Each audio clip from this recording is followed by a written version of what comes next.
આજથી અમારી બધી ગાય તમારી, એની રખવાળી એ હવે તમારી જવાબદારી. ખમ્મા કુંવર સાહેબ, તમને ઘણી ખમ્મા. પધારો મુખી. જેવો આદેશ માય બાપ.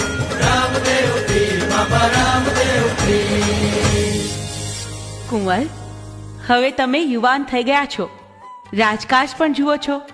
જો તમે કહો તો હું કન્યા જોતી થાઉં. લાસા, લક્ષ્મી, સગુણા અને વીરમદેવને પરણાવ્યા. હવે તમને પરણાવશું ને? માં, પિતાશ્રી, આપના તમામ નિર્ણય મને શિરો માન્ય છે. અત્યારે તો હું મોટાભાઈ વીરમદેવને મળતો આવું અને કહેતો આવું કે ગાયોની જવાબદારી ડાલીબાઈને સોંપી દઈએ. ભલે રામદેવ, પણ વહેલાસર પાછા આવજો. જેવી આજ્ઞા પિતાશ્રી.